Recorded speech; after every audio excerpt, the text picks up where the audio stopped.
Euh, bonjour à toutes et à tous. Bonjour. Bonjour, monsieur.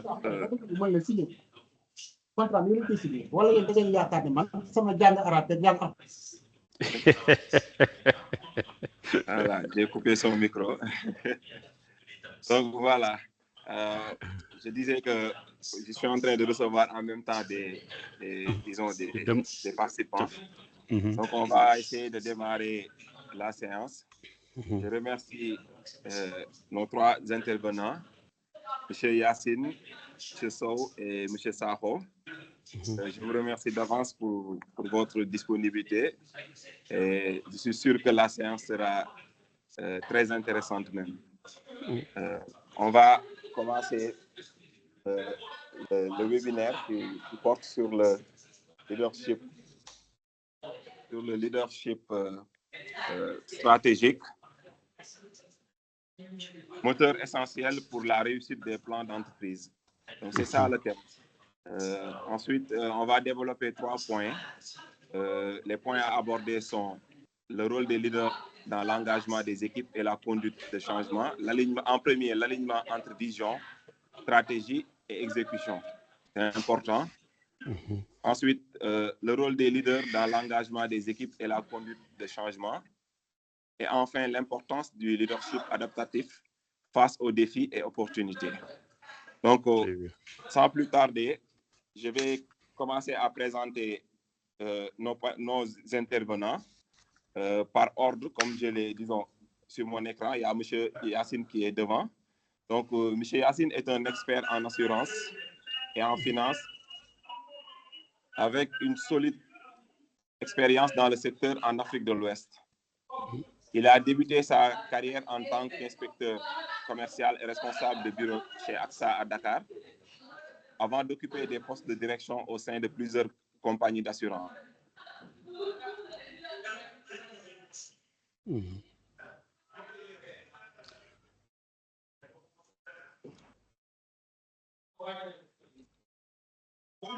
Votre micro est coupé là, Jean. Votre micro est coupé, Jean.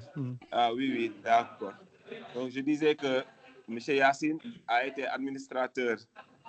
Je reçois en même temps des... Excusez-moi. Tu pourrais te faire assister par quelqu'un qui fait rentrer les gens. Voilà, je pense que je vous ai mis comme participant. Donc si vous voyez... OK. Je ne sais pas si vous pouvez ajouter. Alors. Donc voilà. Oui, allez-y, ça nous permet de gagner du temps. Voilà, donc je disais que M. Yassine est un expert en assurance et en finance avec une solide expérience dans le secteur en Afrique de l'Ouest. Il a débuté sa carrière en tant qu'inspecteur commercial et responsable de bureau chez AXA à Dakar, avant d'occuper des postes de direction au sein de plusieurs compagnies d'assurance. Il a été administrateur général de Capital Assurance SA, puis directeur des opérations d'assurance chez Colina Sénégal, avant de devenir administrateur directeur général de cette entreprise. Sous sa direction, il a relevé plusieurs défis, notamment les intégrations successives des filiales sénégalaises du groupe Colina dans le cadre d'opérations de fusion-absorption. D'abord avec le groupe SAM, puis avec le groupe Sanlam. La dernière opération réalisée est la préparation totale du projet de fusion-absorption au Sénégal de Salam, avec Allianz jusqu'à la tenue de l'AG général ordinaire, ayant approuvé l'opération, ce qui l'a conduit à dresser en amont pour la partie Sanlam tous les sujets clés pour une telle opération avec le support du groupe et du cabinet Roland Berger. Il a joué un rôle proactif dans le développement et la structuration du marché du Sénégal.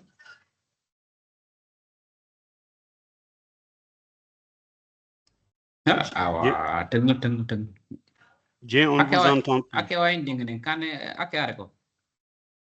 Jean, on vous entend plus. Votre micro est coupé. Votre micro est coupé, monsieur Jean. Oui. Oui, vous m'entendez pas, hein? Oui, vous m'entendez maintenant. C'est bon.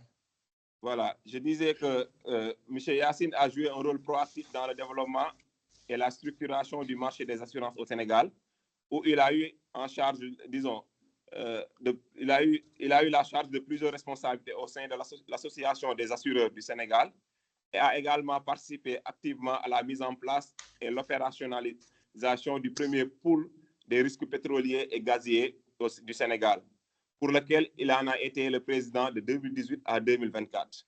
Actuellement, il occupe le poste de chairperson of Strategic Committee de Capital Assurance, celui de chairman de Blackstone et celui d'administrateur indépendant de Bank of Africa Côte d'Ivoire et président de son comité d'audit, poursuivant son engagement dans l'évolution du secteur des assurances en Afrique. Je vais faire la présentation de M. Sow, qui est un ingénieur géologue diplômé de l'Institut des sciences de la Terre, IST de Dakar, en 1996. M. Sow détient un MBA en management stratégique de l'IAM et de l'Université du Québec à Chicoutimi. Il a poursuivi des formations dans des institutions prestigieuses comme Harvard, Stanford, MIT et Oxford. Actuellement, il est le directeur général du cabinet de stratégie Advice Africa, spécialisé dans les investissements miniers, énergétiques, industriels et infrastructurels en Afrique.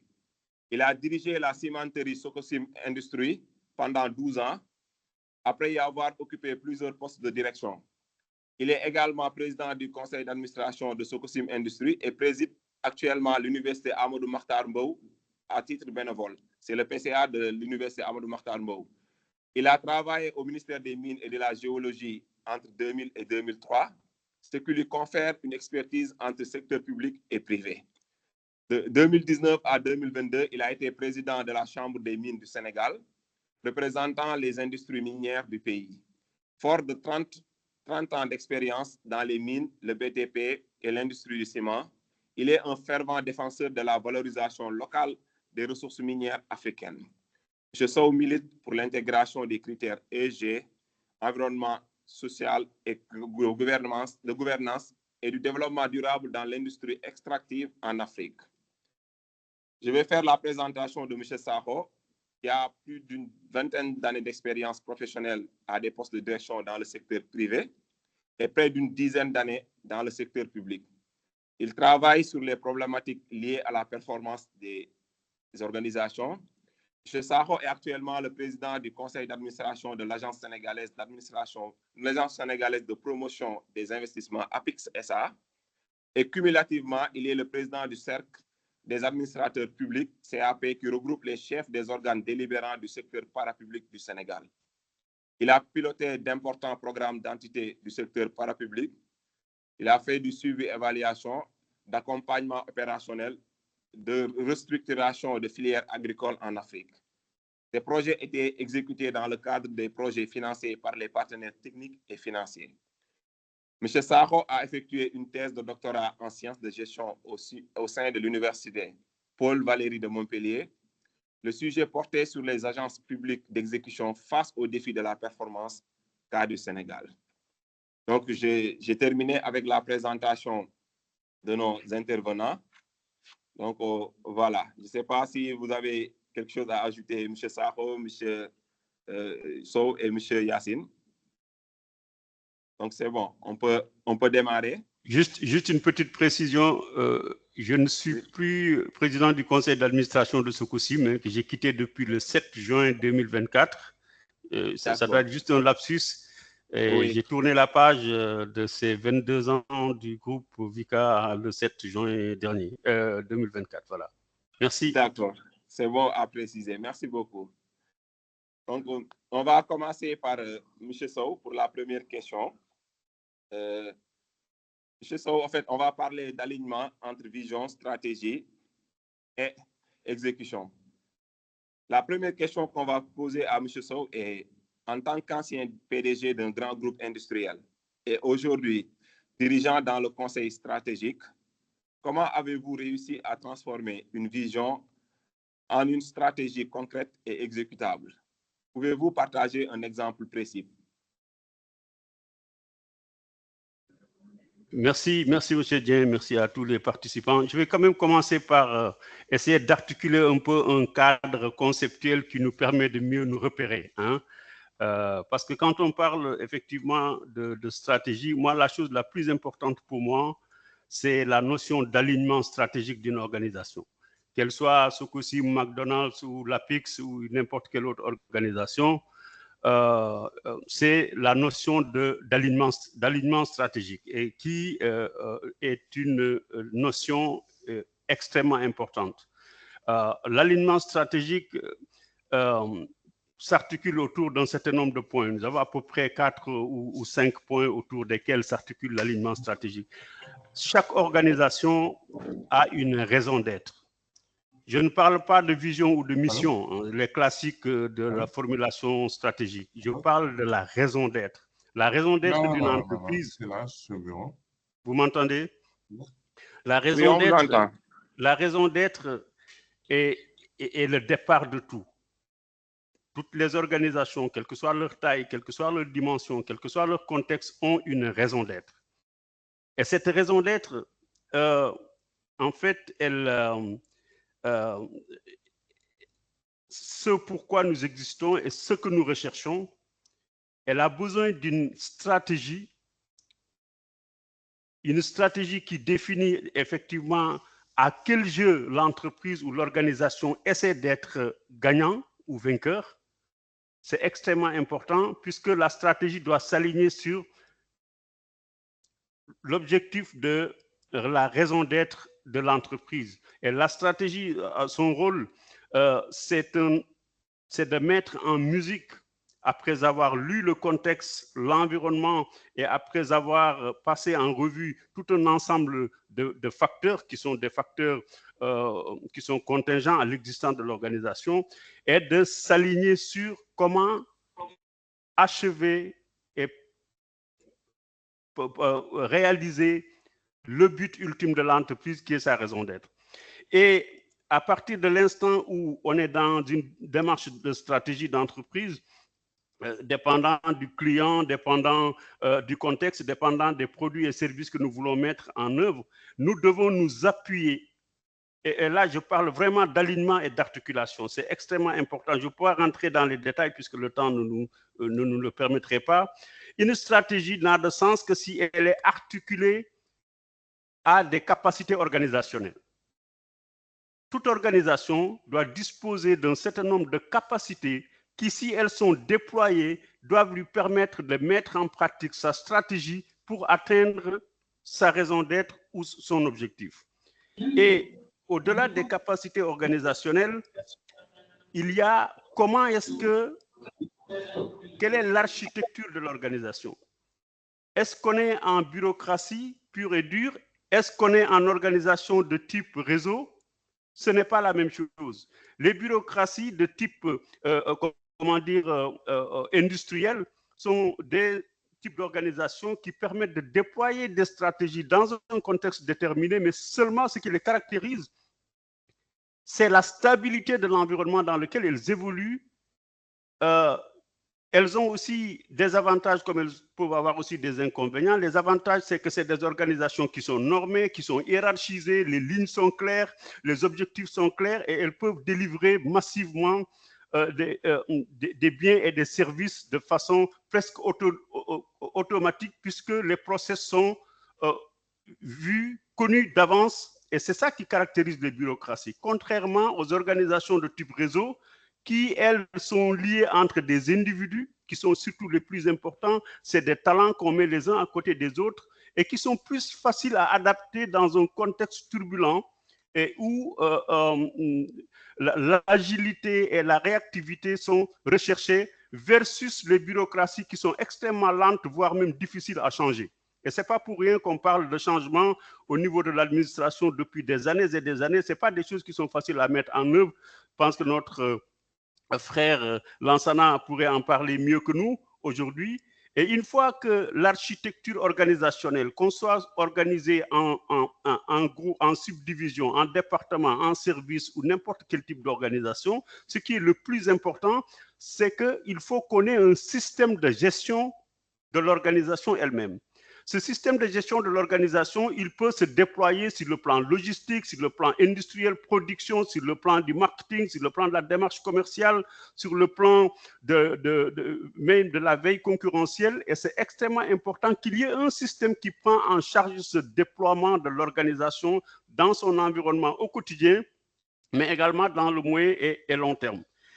Cette articulation qui est extrêmement importante permet à l'entreprise de se positionner et surtout de pouvoir faire face à un certain nombre de contraintes, mais également de délivrer la promesse qu'elle tient et la promesse qu'elle fait à ses clients ou à ses services. Puisque si vous fournissez un service ou un bien, vous faites une promesse à un client. La question, c'est comment vous le faites, comment vous vous distinguez de la concurrence et comment vous vous positionnez de sorte que vous ayez un positionnement ou la façon de délivrer la plus optimale qui correspond aux attentes les plus fines de vos clients et des parties prenantes qui vous attendent au tournant. Ça suppose une bonne connaissance de son métier, une bonne connaissance de son organisation qui doivent s'articuler sur des questions d'abord des hommes. La question des hommes, elle est centrale puisqu'il n'y a aucune organisation qui peut performer, quelle que soit la stratégie, si vous n'avez pas les hommes qu'il faut. Les hommes, c'est des compétences, c'est des individus, c'est des ressentis. Et comment vous les organisez, comment vous les mettez en musique, comment ils s'alignent entre eux. Si la vision n'est pas claire, en tout cas la raison d'être n'est pas claire, vous aurez du mal à aligner vos personnels, votre compétence, les capacités de l'organisation sur ce que vous cherchez à attirer et à achever plutôt comme objectif. Et là vient la notion aussi de la culture de l'organisation qui est extrêmement importante. Il y a des organisations qui ont une culture où les individus sont libres. Ils sont plutôt des électrons libres, ils sont des agitateurs, ils sortent des idées sans idées à la seconde. Mais il y a des organisations où il recherchait plus de stabilité. Donc, des individus sont plutôt organisés en général en groupe et en cluster, ce qui leur permet de pouvoir se déployer parce que tout simplement, ce qui leur est demandé dépasse les capacités et puis les compétences d'un individu. C'est des compétences organisationnelles, c'est des compétences de groupe, c'est des compétences d'équipe qui sont recherchées. Et ça, c'est des fondamentaux, quelle que soit l'organisation, où il faut savoir où est-ce que vous vous situez et comment est-ce que vous allez déployer tout ça. Après, la structure, comment c'est structuré, je l'ai dit tout à l'heure, c'est important parce que la structure, c'est un peu le classement d'une équipe de foot par rapport à des individualités qui sont des joueurs qui font 11 joueurs sur le terrain. Vous devez les mettre dans un système de jeu. C'est là où la structure intervient comme réceptacle de tous ces talents, de tout ce savoir-faire pour pouvoir se déployer en délivrant les résultats qui sont attendus. Mais si vous avez les structures, vous devez avoir les procédures, les process. Et c'est pour ça que vous avez dans certaines structures ou certaines organisations où c'est extrêmement normé, vous avez des manuels de procédure et qui disent comment est-ce que tout doit être articulé et organisé. Vous ne pouvez pas, dans une chaîne de fabrication d'une pièce stratégique, mettre les étapes les unes après les autres sans tenir compte du fait que vous devez optimiser le process. Vous devez également mettre dans votre système, les anglophones diraient des triggers qui vous permettent à chaque fois qu'il y a des anomalies ou un dysfonctionnement, que ça puisse escalader et qu'on puisse adresser les anomalies pour pouvoir poursuivre la production. Il y a d'autres niveaux ou d'autres types d'organisations où c'est tellement...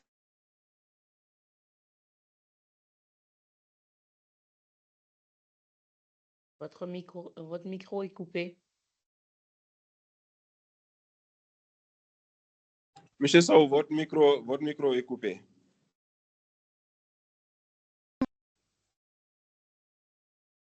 Quelqu'un qui l'a coupé. Est-ce que c'est pas... Voilà. Oh, voilà, là, ça revient là. Vous m'entendez? Voilà, oui, c'est bon. Voilà, donc moi, là où j'interviens le plus par rapport à mon expérience de Sococim, c'est que la raison d'être de l'entreprise elle-même et ce pourquoi vous mobilisez les équipes, vous devez leur expliquer de façon extrêmement claire où est-ce que nous voulons aller, comment nous y allons, avec quels moyens, avec quelle organisation, et puis aussi dans quel horizon de temps nous pouvons y arriver. Et dans des entreprises dites anciennes où il y a des empilements d'organisations un peu bureaucratiques et qui pensent avoir fait le tour du monde, moi, la première contrainte que j'ai eue, c'est d'amener un souffle nouveau dans une entreprise qui a presque 70 ou bientôt 100 ans d'existence et qui a son mode de fonctionnement. Mais vous ne pouvez pas mener toutes les batailles en même temps. Moi, la première bataille que j'ai voulu mener, il y en a eu 2 ou 3. La première, c'était de changer radicalement l'image et la perception que les gens, les Sénégalais, ont de l'entreprise. Au niveau du voisinage immédiat, au niveau des collectivités locales, au niveau de l'État et des autres acteurs. Ça, c'était la première bataille. Pour la première fois, on s'est ouvert aux médias, on s'est décloisonné puisque les industriels sont souvent refermés sur eux-mêmes, surtout s'ils ont des passifs assez lourds, parce que c'est quand même une entreprise qui a eu un passif extrêmement lourd du point de vue environnemental, mais il fallait décloisonner cette entreprise de ce point de vue-là et c'est extrêmement important. Mais ça, vous ne pouvez le faire que si vous alignez les équipes sur quelque chose, cette nouvelle vision que eux, qui n'étaient pas dans leur quotidien, comment vous amenez ce déclic? Personnellement, je n'ai pas voulu m'en charger directement. J'ai fait venir une consultante de Harvard, de Harvard Business School, pendant 1 semaine. On a parcouru avec les organisations, les équipes. C'était un parcours phénoménal et on s'est rendu compte. Et la première réflexion qui était sortie, c'est à quel point les gens étaient attachés à l'entreprise. Cet attachement viscéral à l'entreprise, moi personnellement, plus cette vision nouvelle que j'ai peut-être apportée, ont donné les ingrédients d'un déclic qui a créé une véritable dynamique. Et j'en viens au deuxième point, qui est de faire face à la concurrence. Tout le monde se rappelle des batailles épiques à l'entrée d'un certain acteur sur le marché. Je pense qu'il y a même quelqu'un d'entre nous qui a contribué à former les équipes commerciales à l'époque. Le grand frère Lansana a dû à travailler avec nos équipes, à les former, à les préparer à un certain nombre de choses. Au bout de 9 mois, on avait complètement oublié ce concurrent parce que nous avons actionné des leviers qui font la force dans l'industrie dans laquelle nous opérons. Nous ne sommes pas des commerçants, nous sommes des industriels. Nous sommes des penseurs, nous sommes des inventeurs et nous sommes des bâtisseurs. Et cette idée et cet ADN a permis très rapidement de trouver les leviers en interne, mais il fallait dynamiser les équipes et à les mettre sur une nouvelle trajectoire. Et personnellement, ce que j'ai pu personnellement, en tout cas, percevoir ou ressentir, c'est que jamais dans l'histoire de cette entreprise, l'arrivée d'un concurrent qui est agressif n'a été autant un facteur d'union et de cohésion de l'équipe. Au niveau syndical, il n'y en a plus aucune revendication du type à perturber l'entreprise parce que j'avais anticipé cette problématique. En mettant en place une retraite complémentaire, 1 an avant l'arrivée de ce concurrent, j'ai créé, en tout cas avec les équipes, avec le DRH, bon, c'est pas, je dis je parce que bon, je suis en face de vous, mais c'est un travail d'équipe, à créer une synergie, une dynamique. Et franchement, j'ai senti que tout le monde s'était transformé en commercial. Et ça a apaisé le personnel d'avoir une retraite complémentaire qui est mise en place parce que la retraite, c'est encore une fois le problème majeur d'un traumatisme extrême pour les travailleurs au Sénégal. Et j'ai le sentiment d'avoir réussi avec les équipes à mettre en place cette dynamique et puis à mettre sur une trajectoire. Et il est arrivé à un moment donné que vous avez des challenges, vous visez d'autres choses, vous avez d'autres choses qui vous font vibrer. Et moi, ce qui me fait vibrer, c'est à partir de 2020, je me suis rendu compte 2020, c'était la période de Covid avec des confinements et puis du télétravail. En tant que responsable d'une grande entreprise, je devais me rendre à l'entreprise. Il n'était pas question de me terrer chez moi et puis de laisser les équipes, en tout cas opérationnelles, rester sur le terrain. Donc, j'ai été présent, mais pendant ce temps-là, j'ai eu aussi un peu plus de disponibilité pour ma famille et je me suis rendu compte à quel point la qualité du temps avec ses enfants et sa famille, ça a été le déclencheur de mon départ. Parce qu'en fin 2021, j'ai demandé au groupe à partir pour d'autres horizons. Ils étaient tous surpris et il a fallu quand même que j'accepte de les accompagner pour mettre une organisation de façon transitoire. Vous ne pouvez pas participer à la construction de quelque chose et partir sur la pointe des pieds comme si le sort de cette entreprise ne vous concernait plus. Donc, on a mis en place quelque chose d'intelligent avec une organisation typiquement locale parce que là aussi, c'est extrêmement important. C'est des capitaux étrangers, mais le management est typiquement sénégalais. Quand je dis typiquement sénégalais, les gens ont les manettes entre les mains. Cette entreprise n'est pas une entreprise où on vous dicte du jour, comment dire, à partir du siège ce que vous devez faire. Moi, personnellement, je me suis épanoui. J'ai fait ce que j'ai voulu faire pendant que j'étais à la tête de cette entreprise-là. C'est aussi peut-être une chance d'avoir rencontré un groupe qui a cette flexibilité et cet état d'esprit qui vous permet de pouvoir déployer. Et je ne veux pas aller trop loin, je suis passionné par ce que je fais. Je ne suis pas non plus un théoricien de la stratégie, moi je suis un homme pragmatique. J'ai la démarche du géologue. Observer, analyser, interpréter et décider. Voilà les 4 temps qui rythment mon rapport aux choses, à l'organisation et à toutes choses que je fais, ce soit en entreprise ou dans la vie au quotidien, tout en sachant que personnellement, je ne crois pas au messie. Je ne crois pas au raid solitaire. Je crois à des dynamiques d'équipe et de groupe. Mais pour ça, il faut un capitaine. Tout le monde ne peut pas être capitaine dans une équipe. Ce n'est pas possible. Et j'ai dit aux équipes que je préfère être un capitaine plutôt que d'être le coach de l'équipe. Vous savez, les coachs, ils sont bien payés et tout. Ils sont là à donner des théories de comment on joue, etc. Ils ont le mérite d'être des coachs. Mais moi, je ne suis pas un coach en organisation ou en entreprise. Moi, je suis un capitaine d'équipe. Et un capitaine, il mouille le maillot en même temps que les autres. Il est proche des réalités des autres. Il y a une synergie, il y a quelque chose il y a un dénominateur commun.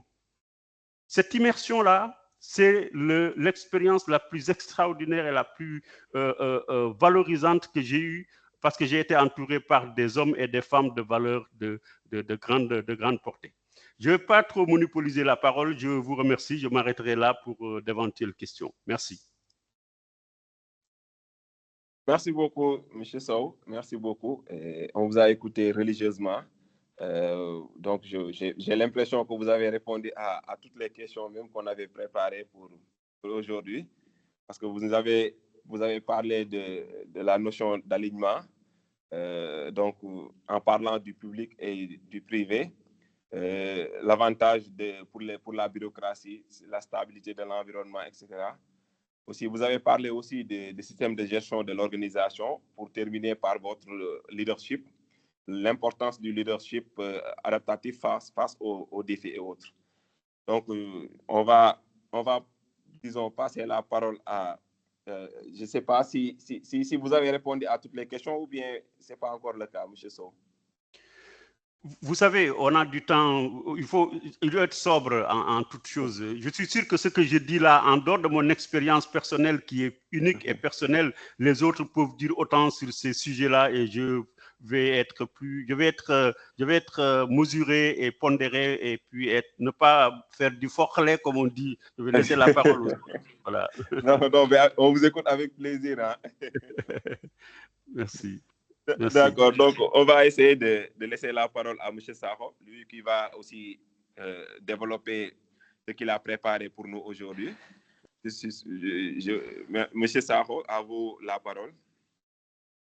Ben écoute, merci beaucoup. Hein. C'est un énorme plaisir et j'ai écouté religieusement mon jeune frère Yunga. Je pense qu'il a dit l'essentiel. Hein. On fait souvent un parallèle entre le secteur privé et le secteur public. Je pense que Yuga et moi, on a à peu près la même expérience dans ce domaine. Mais il y a des choses qui doivent être claires. Il n'y a pas une façon pour le secteur privé de créer de la richesse et une façon pour le secteur public de créer la richesse. Les démarches sont exactement c'est exactement les mêmes. Il faut simplement commencer. Il y a, je pense, 4 étapes qui sont importantes. La première, c'est de faire une situation de référence. Où est-ce qu'on est? La deuxième, c'est là où on parle de vision et de stratégie. C'est où est-ce que je veux aller? Le mot stratégie, je pense qu'on l'oublie souvent. C'est un terme militaire. Après, la stratégie, c'est comment y aller. Et c'est là où on fait les plans opérationnels. Après, on évalue et on doit pouvoir arriver à corriger. Dans les structures formelles comme le secteur privé, en général, les règles sont très claires. Vous faites que la mise en œuvre, vous avez derrière vous les équipes pour y arriver. Mais dans le secteur public, c'est en général beaucoup plus complexe. Mon expérience dans le secteur public, c'est 2 choses. C'est d'abord l'OFOR, où je suis arrivé, j'étais le premier directeur général. Donc, j'avais la latitude de recruter des talents. J'ai mélangé des gens du secteur public et des gens du secteur privé. Et Yoga l'a dit, si vous n'avez pas les hommes, quel que soit ce que vous faites, vous n'y arriverez jamais. Ça n'est pas possible. Après, je suis parti dans une autre station, c'est l'OFOR, l'ONAS, où j'ai trouvé une société de 400 personnes, avec des pratiques, des méthodes. Mais dans toutes ces sociétés, ce que j'ai essayé de faire pour y arriver, les mêmes choses. Hein. Faire la situation de référence, où est-ce que je veux aller en définissant la stratégie, mettre en place les plans et essayer de corriger. Dans le secteur public, c'est parfois très, très compliqué. Mais il y a des leviers sur lesquels on ne peut pas faire un impasse. La chance que j'ai eue, je pense, hein, dans le secteur public, c'est que je suis déjà passé dans le secteur privé et je connaissais ce qu'on peut appeler, je dis entre guillemets, les bonnes pratiques. Mais si vous tombez dedans comme ça, que ce soit votre premier métier ou bien vous venez du secteur public, vous travaillez dedans, et ça va être très, très difficile que vous soyez un moteur de changement. Donc, il y a 5 étapes qu'il faut faire hein, dans le secteur public en général. Il faut donner l'exemple. Donner l'exemple, c'est être le premier au bureau. Donner l'exemple, c'est montrer la voie. Donner l'exemple, c'est être très rigoureux sur les principes. Donner l'exemple, c'est également respecter la procédure. Donc, vous donnez l'exemple et vous montrez la voie. Comment on fait? Comment on fait? Cela veut dire que, et je pense que ça c'est très important qu'on le prenne comme leçon, dans le secteur public, si vous n'avez pas la capacité de montrer la voie, si vous n'avez pas la capacité de montrer que vous avez les compétences requises, vous n'allez avoir que votre autorité pour vous imposer. Et l'autorité, quand je parle d'autorité, c'est la force brutale. Les gens vont vous suivre, mais en réalité, ils ne vont jamais arriver à exécuter votre vision et votre stratégie. Et je pense qu'à ce niveau également, c'est très important d'avoir un savoir-faire. Par contre, il ne faut pas parfois hésiter à aller à la confrontation brutale. Il y a des moments, il faut aller à la confrontation pour arriver à des résultats, comme il y a des moments, il faut différer certains combats. Je pense que ça, c'est des choses qui sont très importantes entre le secteur public et le secteur privé. Quand on prend l'exemple du Sénégal, aujourd'hui, la référence, c'est le plan Sénégal 2050. Ce plan, on parle de stratégie, il doit être adossé à ce qu'on appelle les lettres de politique sectorielle au niveau des ministères. Et de ces lettres de politique sectorielle doivent découler ce qu'on appelle des plans stratégiques de développement. On revient sur la stratégie. Et ces stratégies, elles doivent être portées par l'ensemble des directeurs généraux qui doivent, c'est la même chose, hein, qui doivent partir de ces stratégies-là, des plans stratégiques de développement, et après dérouler des plans opérationnels. Mais si vous arrivez à le faire et que vous n'arrivez pas à mobiliser toutes vos équipes derrière, vous n'arrivez pas à des résultats concrets. Je pense donc, comme je dis, hein, pour ramasser, aussi bien dans le secteur privé que dans le secteur public, la démarche est la même. Situation de référence, stratégie et vision, qu'est-ce que je veux faire, comment y arriver? Et maintenant, comment y aller? C'est définir le plan opérationnel, après arriver à corriger et à évaluer régulièrement. C'est vraiment les facteurs clés de succès, qu'on soit dans le public ou dans le privé. Pour terminer, je vais revenir sur ce que Yoga vient de dire. Moi, je suis ingénieur géologue. C'est ça et ça et ça que je sais faire. En général, c'est quelque chose de global. C'est une démarche rationnelle. Quand vous avez une formation d'ingénieur, vous avez une formation de comptable, en fait, on vous donne uniquement la base. Le reste, c'est vous qui devez aller la chercher. C'est pour ça l'apprentissage de façon permanente pour un leader qui veut bâtir une stratégie, elle est importante. Il faut avoir une vision transversale de ce que c'est qu'une organisation pour pouvoir arriver à s'imposer et à mettre en place des stratégies qui soient relativement cohérentes. Bon, après, dans les succès, je pense qu'on reviendra sur ça. Mais si vous avez une stratégie et vous n'avez pas un plan opérationnel, ça ne sert absolument à rien. Je pense que ça, c'est très important qu'on arrive à le comprendre tous. Voilà, de ramasser, c'est ce que je voulais dire par rapport à tout ça. Merci beaucoup. Merci beaucoup, M. Saro. Merci beaucoup. Donc, on va demander à M. Yassine, Maji Yassine, de prendre la parole et de partager avec nous ce qu'il pense de tout cela. Merci, Monsieur Dia, mais c'est pas sympa. Vous faites passer les lumières avant, il va rester que des étincelles, et c'est pas bon. Non, vous êtes une lumière tout comme eux. Non, j'ai beaucoup de respect pour les 2 aînés qui viennent de passer, que je connais aussi, donc ça va être difficile. On va essayer, ils ont mis la barre haute, on va essayer de rester à ce niveau-là. Bon, comme vous avez, on va quelque part dire la même chose, que ce soit Yoga, Lansana et moi. Dans le secteur des assurances, vous savez, c'est un secteur qui est structuré, où il y a une notion réglementaire qui est très forte. On est dans un système aussi concurrentiel assez exacerbé et des exigences clients qui ont une tendance à être très précises. Aujourd'hui, les clients, je pense, quel que soit le secteur d'activité, ont un niveau d'exigence très élevé. Et donc, comment aligner une vision ambitieuse et une exécution efficace dans un environnement très concurrentiel? Pour moi, cela repose environ sur 4 piliers qui ressemblent un peu aux piliers du Yoga et Lansana. C'est d'abord définir une vision claire et inspirante. Ensuite, aligner des équipes et une culture d'entreprise. Donc, il faut aligner les équipes avec la culture d'entreprise. Orienter donc l'exécution de cette vision avec une orientation client. C'est là où on va tirer notre chiffre d'affaires. Hein. C'est les ressources viennent des clients.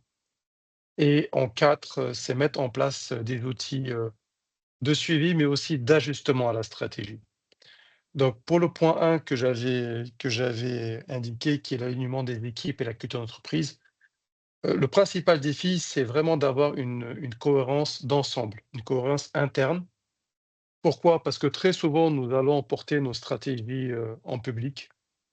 Et si nos collaborateurs ne sentent pas qu'il y a un lien entre ce que nous expliquons au public et la façon dont nous verrons nos collègues en interne pour exécuter cette stratégie, il y a un déphasage qui se crée entre ceux qui doivent porter la stratégie et l'exécuter et ceux qui doivent la recevoir. Et nous, on est au milieu en tant que leader et c'est à nous de faire attention qu'il y ait une cohérence en interne de cette stratégie-là. Quels sont les outils? C'est beaucoup de communication.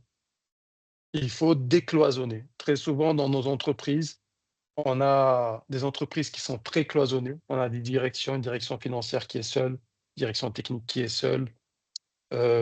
Et on se rend compte que s'il n'y a pas de décloisonnement, finalement, il y a une déperdition de valeur. Et une déperdition de valeur peut entraîner à des échecs. Donc, une stratégie peut être plantée parce que justement, il y a ce manque de communication intra-département ou intra-direction au sein d'une entreprise. Et donc, la communication continue, elle doit venir d'abord du manager du top, elle doit descendre et il faut s'assurer qu'elle remonte. Donc, c'est du top-down et du down-top. Et ça, c'est important, c'est le manager qui va vérifier que l'information circule bien dans l'entreprise, tant d'une façon horizontale que d'une façon verticale, au sein de la société. Ensuite, il y a il y a aussi la mise en place d'une vraie culture d'entreprise. Il faut que les salariés, les employés, les collaborateurs aient des valeurs communes. Aujourd'hui, chacun d'entre nous, on vient avec des valeurs qui sont les nôtres. On vient d'horizons divers, d'ethnies diverses, de religions diverses et des fois de pays divers. Et chacun a ses valeurs, bonnes ou mauvaises. On n'est pas là à faire des jugements de valeurs. Chacun grandit dans sa culture. Mais l'entreprise aussi, qui est une personne morale, on l'oublie, hein, c'est une personne, elle n'est pas humaine, mais elle est morale, elle existe juridiquement. Il faut l'habiller, cette personne morale, d'une culture qui lui est propre. Et donc, si on vient dans cette entreprise-là, il faut qu'on adhère à cette culture. Et donc, il faut faire adhérer les gens à cette culture-là. Et donc, cette culture que nous allons partager, c'est ça qui va rassembler tout le monde, parce que si tout le monde accepte la culture de cette entreprise-là, et donc tout le monde peut communiquer de la même manière au sein de cette entreprise à travers les valeurs communes que cette culture propose. Ensuite, il y a l'orientation de l'exécution avec les clients. Aujourd'hui, dans le secteur, on se repose essentiellement sur une notion qui est très forte, qui est la confiance. Et c'est donc cela nous oblige à avoir vraiment une approche très centrée client. Aujourd'hui, un client qui n'a pas confiance, vous avez beau faire toute la communication que vous voulez sur les 4x3 ou sur les réseaux sociaux, ben, les clients ne taperont pas à votre porte. Et donc, la confiance, elle se traduit où chez nous? Elle se traduit sur la qualité de la prestation, sur les sinistres. Si nous ne savons pas gérer les sinistres, eh ben, nous perdons nos clients. Et donc, et là, on se rend compte qu'on a un problème culturel au Sénégal, c'est la culture du service. On n'est pas bon sur la culture du service. On a beaucoup d'efforts à faire. Et c'est pas que la culture du service, même dans l'administration publique, même ailleurs, c'est tout simplement quand on rend service à quelqu'un, il ne faut pas se dire que ce quelqu'un nous doit quelque chose. Il ne nous doit rien, il a déjà payé pour ça. Et des fois, on monte sur nos grands chevaux parce qu'on reçoit un mail qui ne nous plaît pas, parce qu'on reçoit un coup de fil qui ne nous plaît pas, d'un client qui n'est pas satisfait. Et on perd beaucoup d'énergie. Pourquoi? Parce qu'on a d'une part les collaborateurs qui sont frustrés, mais d'autre part, on a un client qui est frustré. Il est doublement frustré parce qu'il est frustré parce que lui, il a payé pour avoir un service qu'il n'obtient pas, mais il est frustré aussi parce qu'il a en face de quelqu'un de lui, ben, quelqu'un qui lui répond mal. Et ce qui n'est pas normal. Aujourd'hui, il faut mettre ses égos de côté. On n'est pas là à gérer nos égos dans une entreprise. Lorsqu'on rentre dans une entreprise, on est là pour délivrer un service. On est même là à délivrer des services internes, je veux dire. Je délivre un service à mon collaborateur, je délivre service à mon DG, je délivre service à mon gardien, à mon chauffeur. Et donc, il faut avoir ce sentiment de bienveillance vis-à-vis de l'autre. Il ne faut pas attendre un retour. Faut pas attendre. Le retour, c'est la satisfaction d'avoir fait son travail. Et le retour se payera toujours. Quelqu'un qui exécute bien son travail, tôt ou tard, il va le ressentir. Il y a des résultats qui se font à court terme, d'autres à moyen terme et d'autres à long terme. Et donc, ce sens de bienveillance et d'assiduité dans son travail, d'exécution du contrat qui nous lie, parce que, vous savez, ce qui est marrant, lorsqu'il y a des stagiaires ou des collaborateurs qui tapent à votre porte, ils sont très charmeurs. Ils viennent, je veux ce travail, vous leur expliquez les conditions, ils sont d'accord sur tout. Ils sont prêts à se tuer pour avoir ce poste. Vous leur donnez ce poste-là, c'est un autre comportement qui arrive. Il est frustré pour un rien, pour une parole. On est des humains, on fait des erreurs. Mais par contre, quand on est en face d'un client, il faut savoir le garder. Un client de perdu, je croyais, vous pouvez développer beaucoup d'énergie, c'est difficile de le rattraper. Ensuite, le quatrième, c'est les outils de suivi et d'ajustement. Il est important de mettre des KPI, des Key Performance Indicators, des mesures clés de performance, pour faire le suivi de notre stratégie et de son exécution. Il n'est pas interdit, et surtout pas, de dire qu'il faut s'ajuster. Il est très dangereux, par contre, de dire j'avais une vision, je suis en train de l'opérationnaliser, je veux l'opérationnaliser coûte que coûte, même si ça fait des insatisfaits. Donc, les insatisfaits, c'est qui? Ça peut être les collaborateurs en interne, ça peut être vos clients, ça peut être vos partenaires.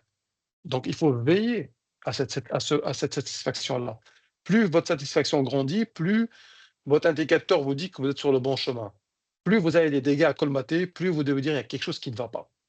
Et vous devez retourner à la source, à la base de votre stratégie, vérifier son exécution, comment elle est faite, parce que très souvent aussi, la tendance, elle est « je délègue ». Pour moi, c'est fait, mais je ne suis pas. Et c'est hyper dangereux. Et les gens n'aiment pas être contrôlés. Et c'est dommage. Contrôler, c'est rien. C'est même aider, je veux dire. C'est un soutien. Parce que des fois, les DG, je vous assure qu'ils préfèrent être en train de réfléchir à la conception de la stratégie plutôt qu'être dans l'exécution. Et ce n'est pas parce qu'ils n'ont pas confiance en ceux qui exécutent. C'est pour être sûr que la vision, elle est bien traduite, parce que chacun y va avec sa propre interprétation, parce que nous restons des humains. Et chacun va décoder sa stratégie à sa manière, même si nous, on donne le décodage de la stratégie. Mais chacun va le retraiter dans son logiciel à lui. Voilà, c'est pour la première question. Je pense que je suis arrivé à la fin de la première question, monsieur Dia. Merci beaucoup, M. Yacine. Merci beaucoup. Donc, la deuxième question, c'était le rôle des leaders dans l'engagement des équipes et la conduite du changement. Nous savons, nous tous, que comme vous l'avez dit tout à l'heure, vous trois, vous l'avez dit, c'est très difficile même de mener du changement. Donc, ça nécessite du temps, ça nécessite de laisser certaines habitudes pendant un petit moment avant de pouvoir changer. C'est comme aujourd'hui, je me rappelle quand on voulait changer le logo de là où je travaille, il y avait une personne qui était assez âgée qui disait qu'elle n'aimait pas le logo. Au fil de quelques mois, elle s'est rendue compte que le nouveau logo était, disons, plus attractif ou attrayant que l'ancien logo. Donc, c'est pour dire que la conduite du changement a besoin on a besoin de temps. Maintenant, est-ce que vous avez quelque chose à dire par rapport à cela, le rôle des leaders au fait, dans l'engagement et la conduite, l'engagement des équipes et la conduite du changement? Monsieur Sow. Oui, je vous remercie. Franchement, notre ami Majdi nous a apporté un éclairage par rapport à son métier, qui, vous savez, les métiers, c'est vraiment quelque chose de passionnant. Ils sont tous différents, mais au fond, il y a toujours une base commune quelque part, parce que tout commence chez le client et tout finit chez le client. Pourquoi? Parce que, je dis tout commence chez le client, parce que il n'y a aucune entreprise au monde qui fait son budget et ses prévisions annuelles sans partir des volumes qu'il va vendre en volume, en biens ou en services, et puis au prix qui va avec. Donc, tout commence par le marché et le client.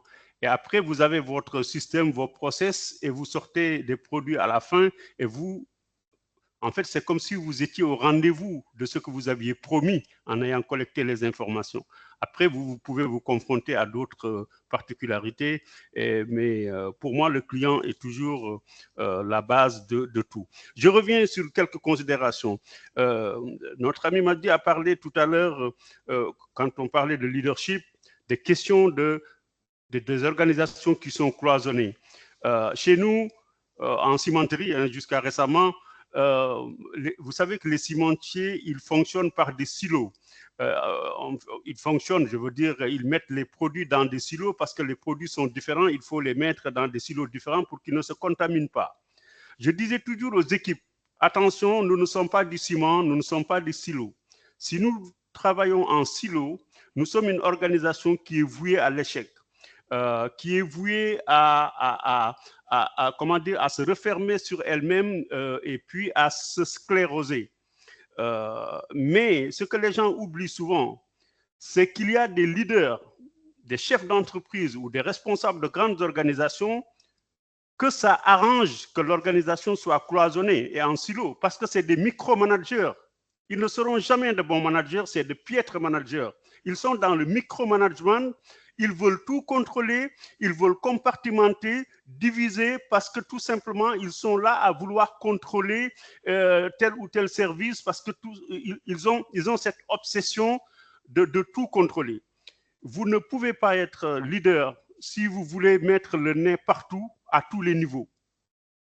C'est-à-dire que vous le faites, vous renvoyez une image exécrable aux équipes. Vous vous excusez de la dureté des termes parce qu'il y a des choses auxquelles je pense qu'il faut avoir une aversion à la mesure.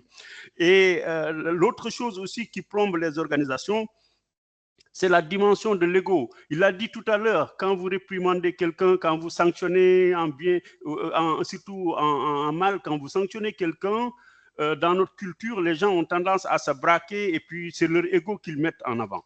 Moi, j'ai toujours dit aux équipes avec lesquelles j'ai travaillé, à des collaborateurs, parce que je considère que chacun d'eux aurait pu s'asseoir à la place où j'étais, où je suis, que la vraie question, c'est que vous ne pouvez pas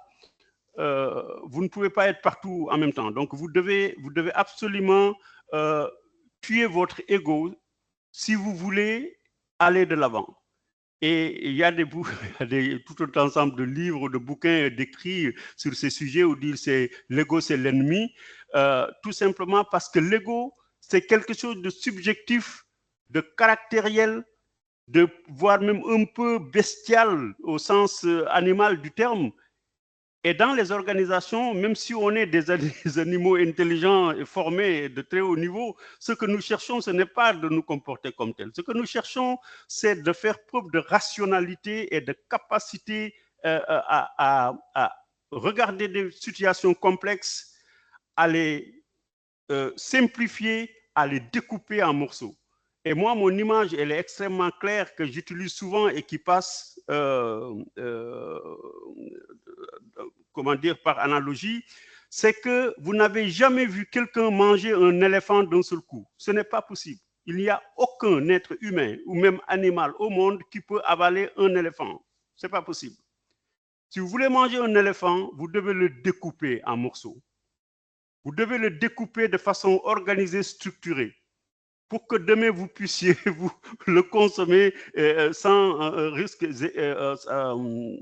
majeur sur votre santé et sur votre performance à peut-être marcher ou à faire des choses. Et donc, l'idée, c'est quoi? Quelle que soit la situation, si vous avez les outils dans la démarche, c'est pour ça que je vous ai parlé des 4 temps, d'observer, analyser, interpréter et puis prendre des décisions, ça vous met dans un process qui consomme un peu de temps et d'énergie, mais qui vous assure d'avoir suivi une démarche rationnelle. C'est vrai qu'il y a des cas, des situations où la rationalité n'est pas forcément la première chose à mettre en avant. Mais le plus souvent, dans ce que nous faisons en entreprise ou en organisation, si vous avez une démarche structurée, une rationalité, et puis que vous raisonnez en équipe, que vous ne cherchez pas à dominer, que vous ne cherchez pas à garder la main sur tout, je pense qu'il faut savoir aussi partager. Parce que les autres aussi ont besoin de lumière.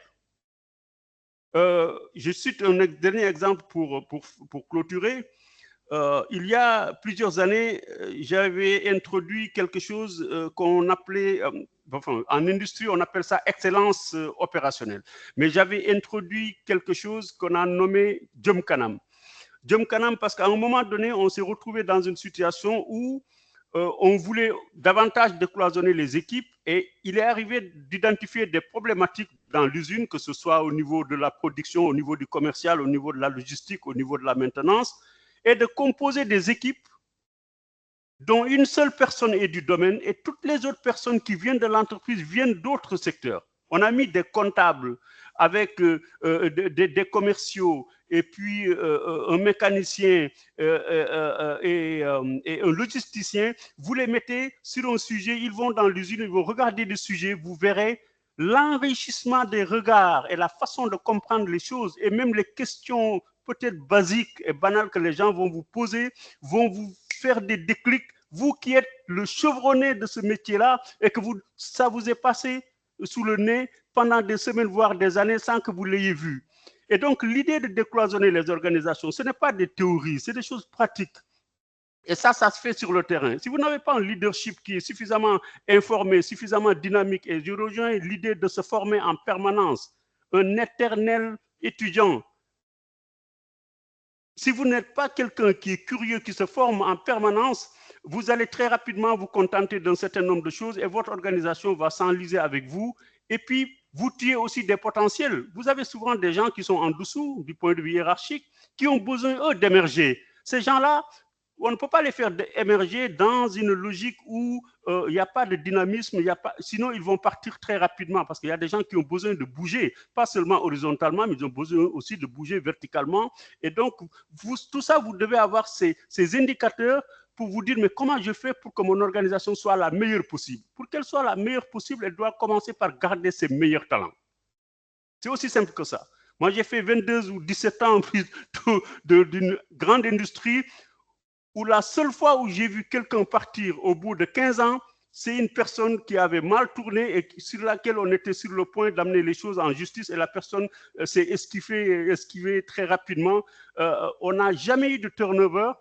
Et je pense que c'est des choses qui sont extrêmement importantes. Quand on est en entreprise, il faut de la générosité et de l'énergie du leader pour que les équipes soient alignées avec les objectifs du court, moyen et long terme. Merci.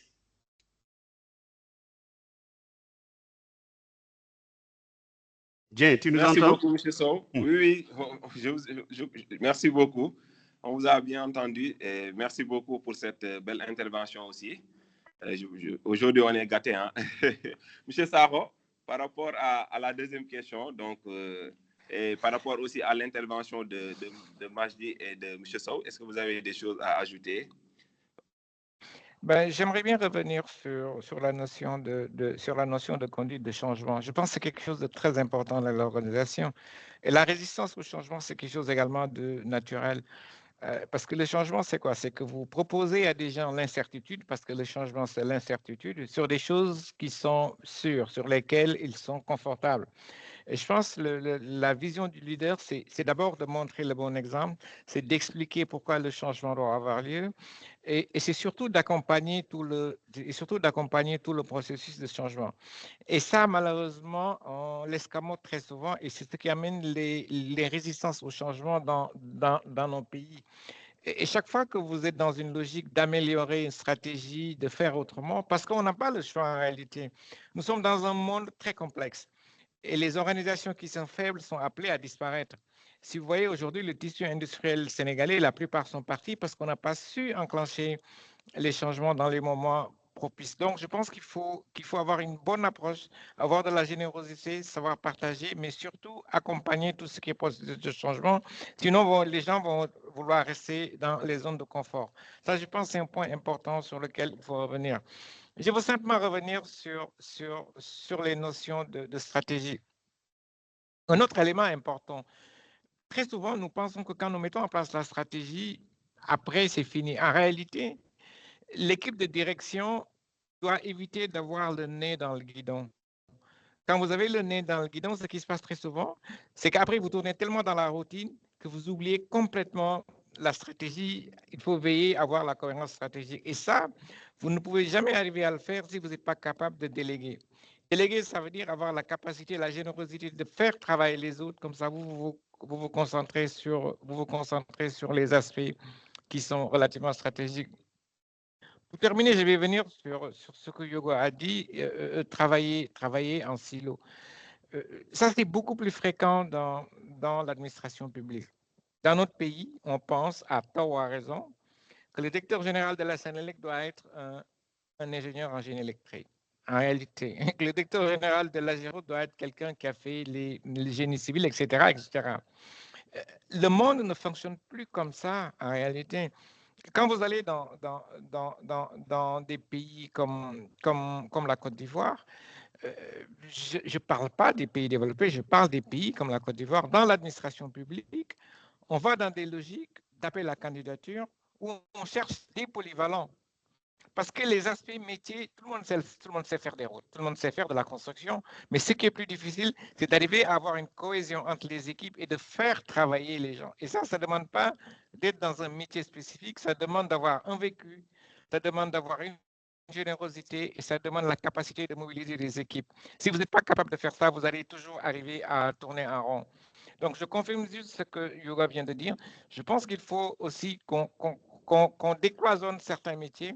Il n'y a pas de postes qui sont pré-réservés pour certaines personnes. Je pense qu'il faut chercher des gens qui ont une polyvalence, qui ont une vue globale de ce qu'est une organisation et qui savent surtout aller se battre sur ce qui est de plus important, c'est ce qu'on appelle un marché. Voilà, c'est les points de clarification que je voulais faire. Merci. Merci beaucoup, M. Saro. La vision 360 degrés, c'est important. Maintenant, on va essayer d'avancer si les autres n'ont pas quelque chose à ajouter par rapport à ce point-là. Voilà, il y avait M. Yacine, le rôle des leaders dans l'engagement des équipes et la conduite de changement. M. Yacine est là, donc il devait intervenir. Merci beaucoup, merci beaucoup. Bon, il n'y a pas grand-chose à rajouter par rapport à mes amis. La conduite de changement ne peut pas se faire s'il n'y a pas une relation de confiance.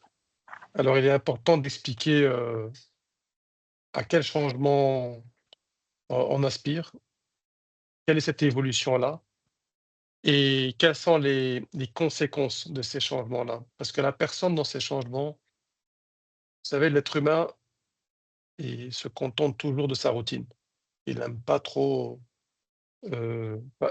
changer. Et le changement est toujours perçu comme une forme de crainte, de peur, parce que d'événements qu'on ne contrôle pas, qu'on ne maîtrise pas, et que donc cette peur et cette contrainte conduit à une forme de réticence et même de résistance, et parfois même, pour aller plus loin, de sabotage lorsqu'il y a un changement. Et donc, c'est important de travailler des sujets de changement, en tout cas, si elle est connue de l'exécutif, d'une façon, en amont et de manière très anticipée. Parce que il faut identifier quels seraient les points de résistance par rapport à ce changement-là, parce qu'en général, un manager connaît plus ou moins sa culture d'entreprise, connaît ses collaborateurs, connaît leurs habitudes, connaît leur zone de confort. Et ces changements-là nous glissent un peu vers des zones inconnues. Et donc, on n'est plus dans cette zone de confort-là. Et ça demande une certaine forme d'apprentissage à, à amener ces personnes-là de cette zone de confort où ils étaient à une nouvelle zone de confort qui n'est pas une zone d'inconfort, hein, qui est une zone de confort non identifiée. Et donc, il faut la définir ensemble avec les collaborateurs. Et la meilleure façon de définir, c'est d'informer, c'est de communiquer, d'expliquer, d'analyser les impacts ensemble et d'impliquer les équipes dès le départ. Il faut impliquer le maximum d'équipes dès le départ et surtout créer une forme de cohorte d'ambassadeurs. Parce que très souvent, ceux qui prêchent, c'est le middle management. L'exécutif, il pense bien, la base exécute bien, le relais, pas toujours bien. Et les relais, le middle management, pourquoi pas toujours bien? Parce que c'est lui qui a le plus peur. C'est lui qui va se sentir le plus impacté dans les changements. C'est lui qui a l'impression d'avoir la responsabilité de l'exécution, de faire tourner la machine, parce qu'il s'est dit, je suis l'intermédiaire entre mon CEO et la base. J'écoute la base avec leurs plaintes et leurs doléances. Je leur dis, vous avez raison. Et mon CEO, je l'écoute, je lui dis, vous avez raison. Et ça, c'est le plus mauvais des middle managers. Parce qu'il dit à tout le monde qu'il a raison. Sans prendre ses responsabilités, parce qu'il a peur de les prendre, parce qu'il se dit des fois, et c'est le tort que nous avons au Sénégal, est-ce que j'ai le droit de lui répondre, de lui dire la vérité? Est-ce que je peux m'autoriser de lui dire que là, il n'a pas bien fait son travail au lieu de jouer à ce qu'on appelle un masla un peu exacerbé en entreprise et qui peut tuer l'entreprise, qui peut même tuer le climat de confiance parce que ces personnes-là, même à un moment, lorsque l'information va être très publique et très diffuse, bah, c'est lui qui va être isolé parce que la base va se dire tu nous avais pas dit ça et il va se rendre compte que même le CEO avait dit quelque chose de vrai puisqu'elle se retrouve dans les communications publiques. Et c'est ça souvent qui prêche dans nos organisations, mais ce middle management doit être accompagné, doit être rassuré dans leur avenir, Abdou, surtout lorsqu'il y a des changements qui CO impactent l'avenir. bi ñuy defar boîte bi 16 bi Il y a amoo quelqu'un, retour je pense, qui a ouvert son micro. négatif genre ça va mu ngi dem. C'est Alpha Balde. Voilà, merci. Et donc, voilà, moi, j'ai eu plusieurs cas parce que j'ai eu 2-3 sujets d'intégration avec des sessions acquisition de groupe. Ça n'a pas été évident. Imaginez-vous, je suis CEO, et à chaque fois, j'ai un actionnaire qui change. J'ai des membres de conseil d'administration qui changent. Alors, on doit changer de marque. Il faut expliquer tout ça à nos clients et à nos salariés. Donc, ce n'est pas des sujets qui sont très faciles à adresser. Heureusement, dans vos équipes, vous avez des leaders. Parce que très souvent, les gens pensent que le CEO est un leader. Très souvent, le leadership est incarné par d'autres personnes dans la société. Et les bons CEO sont ceux qui vont s'appuyer sur ces leaders-là au sein de la société pour être des ambassadeurs, pour véhiculer cette notion de bienveillance, cette caractéristique que peuvent avoir les cultures d'entreprise et permettre à ces changements de pouvoir émerger au sein de l'institution et d'aider les gens. Ensuite, tout ça doit se faire de manière, bien sûr, progressive. Il n'y a rien qui se fait de manière brute. C'est pour ça que je dis il faut en parler avant. Il faut l'exécuter non pas lentement, mais avec une cadence, on va dire une cadence qui est raisonnée. On parle d'un petit groupe au début, après on l'élargit au fur et à mesure. On demande à ce petit groupe-là et à ces managers-là aussi de diffuser ce qu'il a appris comme ambassadeur auprès lui-même de ses équipes. Et c'est toute cette chaîne-là, lorsqu'elle est mise bien en place et que le système est bien enclenché, que ça encourage et que la roue, elle tourne et que le changement peut s'opérer. Ensuite, il faut savoir aussi, dans ces conduites de changement-là, ne pas attendre le changement dans son point final, dans sa conclusion. À chaque étape, il faut savoir remercier les gens, faire des points d'étape, les encourager, les rassurer. Tout ça, c'est des moments très importants à chaque étape du changement, pas à la fin. Les gens ont tendance à se dire, voilà, je vous ai donné la feuille de route, maintenant allez au travail et on se retrouve au résultat. C'est hyper mauvais. C'est hyper mauvais. Il faut accompagner les gens, il faut les féliciter au fur et à mesure, même lorsqu'il y a des semblants d'échecs, parce que tout n'est pas un échec. On apprend toujours de ses erreurs ou des échecs. Et au contraire, moi, je préfère être au courant de ce qui ne va pas, de ce qui ne marche pas, pour apporter tout de suite des solutions, pour apprendre et réorienter plutôt que de ne pas le faire. Et c'est cette cadence, ce changement cadencé qui permet de le faire. Ensuite, les 3 indicateurs clés pour moi, c'est l'adoption proactive de nouvelles pratiques, l'évolution des indicateurs RH et surtout faire un culture surveille. Lorsque vous faites un culture surveille, vous avez un sondage aujourd'hui du climat du travail. Est-ce qu'il est positif et collaboratif? C'est ce qui vous intéresse. Il faut qu'il soit positif et collaboratif. Si vous avez un climat social positif et collaboratif, je vous assure que vous pouvez enclencher tous les projets que vous voulez, aussi titanesques qu'ils peuvent être ou gigantesques, vous pourrez les concrétiser. Voilà, monsieur Dieng. Merci beaucoup, M. Yassine. Très belle intervention aussi, comme les 2 autres. M. Sow, vous avez quelque chose à ajouter par rapport à ça ou bien? Oui, très, très rapidement. Il a terminé par ça. Vous savez, les changements, comme on a dit tous, il y a toujours des raisons de résister à des changements. Après, il appartient au leadership d'être fort et de savoir que le changement qui est en train d'être enclenché et de le faire adhérer les équipes, mais surtout de rester fort et déterminé. Parce que sinon, toutes les initiatives que vous prendrez vont tomber parce que les gens ont la tête dans le guidon, ils n'ont pas envie de changer leur méthode de travail, etc. Ils veulent toujours rester dans leur zone de confort. Et tout le monde sait qu'il faut sortir souvent des zones de confort pour aller découvrir d'autres choses. Après, une technique très simple, très facile, c'est que moi, personnellement, il m'est arrivé d'enclencher des changements sans que j'ai communiqué de façon très volubile ou très ouverte sur le changement. Pourquoi? Parce que si j'avais fait ça, les gens auraient résisté très rapidement, ils se seraient braqués. Il m'est arrivé de sensibiliser une sorte d'équipe pilote et d'aller dans une logique de faire des quick wins. C'est-à-dire que ce qui marche le plus, nous sommes des êtres humains, nous fonctionnons sur la base de la récompense et de la reconnaissance. La preuve, certains d'entre nous quittent des entreprises parce qu'ils ne sont pas reconnus, parce qu'ils ne sont pas récompensés, etc. C'est l'humain qui est comme ça. N'oublions pas encore une fois que l'humain, c'est le premier capital, entre guillemets, sur lequel on s'appuie. Et donc, en enclenchant des petits changements, des petites avancées, où on parle en réunion du matin, ah oui, hier, vous avez vu, tel ou tel sont allés regarder les airs faux, des airs chauds qui s'échappent de tel atelier qui nous font perdre de l'argent. Ils ont très rapidement repéré, ça a été colmaté dans la nuit. Est-ce que vous savez combien? Et puis vous interrogez le financier en face, il vous dit, ah oui, ça fait 75 millions par mois sur une base de temps. Et puis, pof, les gens voient aussi le lien entre ce qu'on leur demande de faire et les résultats de l'entreprise. Cette démarche de quick win à célébrer, comme il l'a dit, à récompenser et à avancer, ça permet d'installer facilement une culture de changement sans crier gare. Parce que, vous savez, des fois, vous êtes le leader, vous devez mettre des choses en place, vous devez être un brin plus roublard que le reste de l'équipe.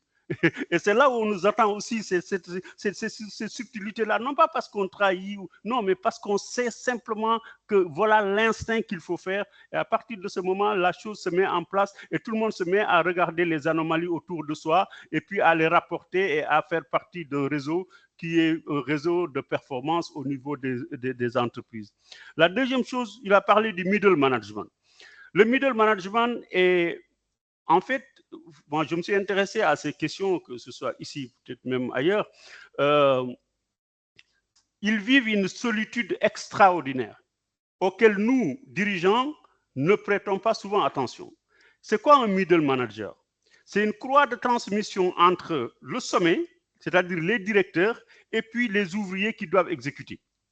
Le plus souvent, il a des équipes à gérer, il a des résultats à rendre, Et il est souvent débordé aussi par les sujets que lui apportent ses équipes.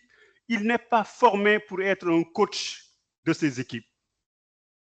Il est là dans une relation verticale avec ses équipes et il regarde le haut du sommet, il se dit, mais moi, quand est-ce que je vais monter en puissance? Parce que moi, j'ai envie dans 2-3 ans de devenir directeur de département. Il est coincé quelque part. Et le plus souvent, il ne bénéficie pas de formation, il ne bénéficie pas de capacité, de renforcement de capacité. Il est écartelé entre les deux, il est au quotidien. Et ce sont ces gens-là qui font du burn-out le plus souvent. Il faut qu'on fasse très attention à ce middle management qui fait l'essentiel du travail des équipes de façon structurée et organisée. Il faudrait peut-être dans chaque entreprise ou dans chaque organisation qu'il y ait un peu plus de possibilités de former les gens, de leur parler, de leur donner plus de capacités, mais surtout aussi de ne pas trop les maintenir trop longtemps entre le marteau et l'enclume. Sinon, ils risquent de partir. Moi, j'ai fait faire un diagnostic quelque part dans un département où on m'a dit, voilà vos équipes, ce monsieur-là, si vous ne faites pas attention, dans quelques années, il est parti. Il s'est révélé que c'était quelqu'un de très haut potentiel, extrêmement compétent, consciencieux, intelligent et tout.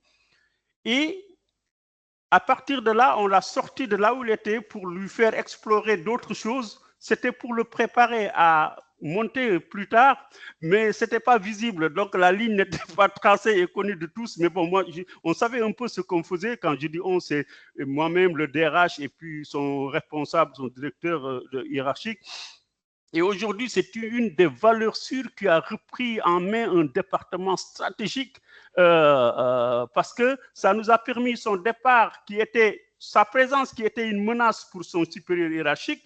Quand on l'a sorti de là, son supérieur hiérarchique était un peu plus relax et il ne voyait pas en fait qu'on préparait son shift vers autre chose pour ramener l'autre par la suite. Parce que si on avait du jour au lendemain positionné le gars en disant, voilà, maintenant toi, il va te remplacer, c'est-à-dire qu'il faut avoir de la subtilité et de l'habileté. Il faut j'aime pas utiliser ce terme. Si vous êtes manager, vous devez avoir beaucoup plus de billes dans votre façon de faire pour ruser avec les systèmes. Parce qu'après, les gens vont se rendre compte de la meilleure organisation qui est mise en place et tout le monde est content par la suite. Et il se trouve que les deux, chacun s'est retrouvé dans une position, il est parfaitement épanoui et l'organisation en bénéficie jusqu'à aujourd'hui.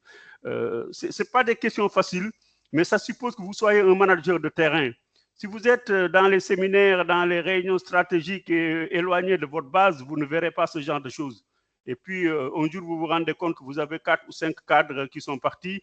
Après, vous vous mettez à chercher d'autres en disant, oui, de toutes les façons, vous à leur casser du sucre dans le dos alors que vous auriez dû anticiper. Des gens qui ont fait 10-15 ans chez vous, que vous avez aidé à faire monter, qui ont des salaires, qui ont des avantages et qui devraient pouvoir être la relève des cadres qui sont au-dessus. Si vous les laissez partir, qui va devenir directeur ou chef de quelque chose dans 2 ou 3 ans? Vous amenez des nouveaux qui ne connaissent pas votre organisation. La greffe peut prendre ou ne pas prendre. C'est de votre responsabilité d'être extrêmement vigilant sur toutes ces questions-là. Merci. Merci beaucoup, M. Sow. Merci beaucoup. Donc, on a fait le tour. Par contre, par rapport à ce point-là, j'avais une question. C'est, en fait, la dernière étape, comme l'a expliqué M. Yacine, la dernière étape, c'est le suivi et l'évaluation, en fait. Quels sont les signaux qui montrent qu'une équipe adhère pleinement à une transformation? Quels sont ces signaux-là, en fait? Parce qu'on veut les amener, disons, on veut mettre en place une transformation, etc. Qu'est-ce qui montre que les équipes acceptent maintenant? Donc, je pose la question en premier à M. Sakho. Merci beaucoup. Écoute, quand vous parlez de transformation, quand vous parlez de stratégie, quand vous parlez de changement, à la base, vous avez des KPIs.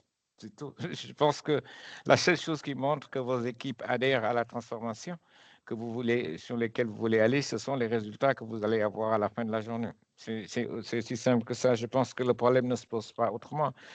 Naturellement, il faut un pilote. Et le principal pilote de la transformation, ce n'est pas forcément seulement le CEO, le manager ou le directeur général, mais c'est lui et également l'ensemble de ses collaborateurs qui sont les plus proches, qui doivent travailler pour mettre en œuvre la transformation. C'est les seuls éléments de mesure qu'on a. Et je pense qu'il faut qu'on se discipline dans ce domaine-là, qu'on arrive forcément à avoir des KPIs, des éléments qui permettent d'évaluer si nous voulons aller dans des logiques de transformation. Sinon, on va rester dans les grandes théories. Voilà, je vais peut-être revenir très rapidement sur quelque chose de très important, c'est vraiment la conduite des changements. Il y a 5 étapes qui sont très importantes sur lesquelles on ne doit pas faire impasse. La première, c'est qu'il faut responsabiliser les équipes. Quand vous conduisez les changements, vous êtes simplement le moteur, mais il faut responsabiliser les équipes, il faut impliquer tous les acteurs qui doivent porter le changement, mais l'élément le plus important, c'est d'apporter l'information. Pourquoi j'ai envie de faire du changement? Ça, c'est très important. Et après, quand vous apportez l'information, une démarche de changement, ça va avec, c'est de nouveaux métiers, c'est de nouveaux comportements. Il faut également donc de reconnaître et développer les compétences. Après tout, le processus, c'est un processus pour accompagner. Donc, il y a 5 étapes clés. Il faut responsabiliser les équipes, impliquer les acteurs, apporter l'information, développer et reconnaître les compétences. Et le dernier point, c'est accompagner le changement. Et encore une fois, transformation va avec KPIs. Si je veux faire une transformation, je veux quitter d'un point A pour aller vers un point B. Quels sont les KPIs? Et après, je pense que c'est l'atteinte ou la non-atteinte de ces résultats qui permettent de dire est-ce que la transformation a été réussie ou pas. Je pense que c'est bien peut-être de prendre également quelques avis de tous ces gens qui sont là, qui suivent depuis le début, pour voir un peu, avoir leur point de vue. Je pense que ça pourrait également aider à enrichir un peu plus le débat. Merci. Oui, absolument. Merci beaucoup. Oui, M. Sow. Non, c'est bon. Je pense que avoir l'avis des autres aussi, c'est important. Et ceux qui nous suivent et qui... Voilà, ça, c'est toujours en interaction qu'on se déploie. D'accord. Donc, j'ai vu qu'il y a M. Rahman qui a levé la main. M. Rahman, est-ce que vous voulez intervenir? Disons, donc, on prend 3 à 4 intervenants. Bonjour. Oui, allez-y. Bonjour, M. Dieng. C'est Abdou Diop. Ah, Abdou, oui, ça va. Bonjour, M. Diop. Encore une fois, toutes nos félicitations par rapport aux initiatives portées par le leadership Sénégal. Et puis, nous nous félicitons par rapport à la qualité des intervenants par rapport à ce panel, qui est d'une importance capitale. Bon, j'avais juste peut-être quelques commentaires sous forme de questionnement. Je pense que c'est Sow en parler. C'était par rapport à la fixation des objectifs et l'articulation avec les mécanismes de changement, que ce soit externe, mais même ou bien la satisfaction des clients de façon globale. Des fois, c'est cette articulation qui n'est pas très visible, de ce fait que la motivation de chaque composante de la structure n'est pas au rendez-vous. Parce que des fois, si on fait juste la charge sur l'executive team, pour moi, ce n'est pas la bonne démarche. L'idéal, c'est vraiment de faire de telle sorte qu'on ait un modèle organisationnel qui intègre toutes les composantes de la structure à travers les objectifs déjà fixés pour les amener à bon port. Et que pour ça aussi, peut-être dans le privé, d'habitude, c'est des cabinets externes qui vont pour faire des prestations. Et on a constaté dans nos administrations, des fois, on a des bureaux, organisations et méthodes qui peuvent, à la limite, jouer ce rôle d'animation au contenu et avoir une idée par rapport au suivi des indicateurs aux besoins.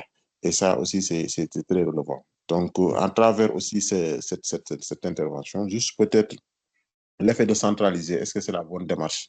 Parce que la majeure partie, comme vous venez de le dire, en termes d'organisation, on a toujours l'executive team, il y a les managers qui sont au niveau central. Maintenant, comment, pour beaucoup de sujets, la tendance, c'est de faire porter à l'executive team les clés ou bien les quais pour ce qui est du changement escompté. Est-ce qu'il ne serait pas pertinent, au moins, d'avoir peut-être même un comité dédié, au moins assurer cette fluidité, parce qu'on a tendance dans certaines structures, le fait de vouloir avoir toujours cette dynamique ascendante, à savoir des décisions vers le haut, vers le bas, ça peut créer des frictions. Donc, comment faciliter l'appropriation du changement interne à travers des mécanismes internes, mais qui ne sont pas toujours ascendants du haut vers le bas. Donc, ça aussi, c'est très relevant. C'est pour juste avoir cet effet tendu, c'est-à-dire le fait que les choses se passent sans autant, à la limite, créer vraiment cette liaison hiérarchique et d'obligation qui peut constituer un facteur bloquant. Moi, c'est juste ces préoccupations-là que j'avais. Je vois que ça est ressorti à plusieurs niveaux par rapport aux interventions des uns et des autres. Encore une fois, merci aux organisateurs par rapport à cette initiative. Merci infiniment. Merci beaucoup, M. Diop. Donc, voilà, on a pris note. Je ne sais pas si les intervenants veulent voilà, M. Sow. Oui, juste très rapidement par rapport à M. Diop. Vous savez, la meilleure façon de s'approprier quelque chose et de s'impliquer, c'est que la conception, la réflexion, que vous soyez partie prenante, que vous ne soyez pas seulement partie prenante passive, mais que vous soyez actif dans la réflexion. C'est pour ça qu'en tant que manager, quand vous êtes dans une organisation ou une entreprise privée ou publique, votre responsabilité, c'est qu'il y a des niveaux d'implication qui doivent être nécessairement déployés pour que ceux qui sont à la base aient le sentiment et même la conviction d'avoir contribué eux-mêmes à définir les objectifs et à se les approprier. Pour moi, c'est extrêmement important. C'est vrai qu'il est plus facile à dire dans le privé où vous avez une organisation qui permet ça, que dans le public où des fois vous ne savez même pas qui est votre patron en réalité. Parce que vous êtes dans une organisation publique, qui est votre patron? C'est le directeur de la fonction publique ou bien est-ce que c'est qui? Parce que le plus souvent, c'est cette absence de ligne ou de hiérarchie ou même de réalité palpable qui fait que les gens ont l'impression qu'on leur parachute, on leur envoie des objectifs et que ça reste au niveau de la direction et de quelques sachants. Si vous êtes dans une organisation qui est déclinée jusqu'à la base, je pense que plus la base est impliquée au départ dans la définition des objectifs et leur articulation, plus le moment de l'exécution venu, ils seront plus conscients, plus ils s'approprieraient plus que d'habitude ces objectifs-là et qu'ils seraient plus impliqués. D'ailleurs, ça a une autre vertu, ils se sentent valorisés et donc reconnus. Et n'oublions pas qu'on est des êtres humains, nous fonctionnons toujours sur cette base de reconnaissance et de valorisation. Pour moi, voilà quelques éléments qu'on pourrait mettre en avant sur cette question d'appropriation. Merci beaucoup, M. Sow. Si les autres intervenants, disons, ne réagissent pas, on peut donner la parole à M. Alpha Bayle. Merci beaucoup, M. Dien. Je voudrais aussi, pour ma part, remercier et féliciter tous les intervenants, l'enseignant que je connais très bien parce que j'ai eu la chance de le succéder plus tard à la tête de l'Office des forages ruraux. Et Majdi aussi, qui a été un partenaire pendant très longtemps, parce que j'ai 22 ans de banque. Et M. Hugo Sow, qui est très pertinent dans ses analyses. Alors, tout le monde se sent concerné par ce qui a été dit par les intervenants. Moi, j'ai fait 22 ans de banque avant de prendre une habilitation publique. Mais j'avoue que j'ai eu par moments le sentiment d'être écartelé, même d'être traversé par le doute. Dans la banque, on avait l'habitude chaque année de préparer les exercices par des séances de groupe sur les orientations stratégiques au mois de septembre, préparer l'atterrissage au mois de décembre et établir un plan d'action annuel commercial partagé avec les équipes lors d'une convention. Et lorsque je suis arrivé à l'OFOR, l'Office des forages ruraux, qui est le pendant de la SONES dans le monde rural, ce qui m'a frappé en premier, c'est que j'avais plus cette aptitude-là à préparer mes exercices. Parce qu'en réalité, on vous dit, vous avez un budget, la dotation, elle est faite dès le départ et tout de suite, vous devez aménager en fonction de votre budget. Ça, déjà, ça a été une grosse préoccupation pour moi parce que c'était la première fois dans ma vie professionnelle que le budget, en fait, décidait de ce que je dois faire, moi, en termes d'activité, alors qu'on avait des vulnérabilités partout, etc. Et ensuite, j'ai été face à des résistances très fortes et je les comprends. Lorsque je suis venu sur un parc de 2100 forages, je vois que lorsque les forages sont en panne, on nous envoie des courriers pour nous en informer. Et les courriers viennent de la tutelle. La tutelle, elle est alimentée peut-être par les renseignements, etc. Alors, lorsque j'ai réuni les collaborateurs, je les ai dit, mais écoutez, on ne peut pas, en fait, gérer 2500 forages comme ça par des échanges, par des échanges de courriers. Il faut mettre en place une plateforme de gestion des réclamations. Vous circularisez auprès de l'administration territoriale et des maires qui ont les pouvoirs locaux et vous cherchez un numéro vert. Mais je vous assure, lorsque je l'ai dit en pleine réunion, les gens avaient les yeux écarquillés, ils me regardaient, ils disaient, mais qu'est-ce qu'il est en train de dire? Parce qu'ils ne sont pas préparés pour ça. Et c'est pourquoi j'appuie ce que dit M. Yuga.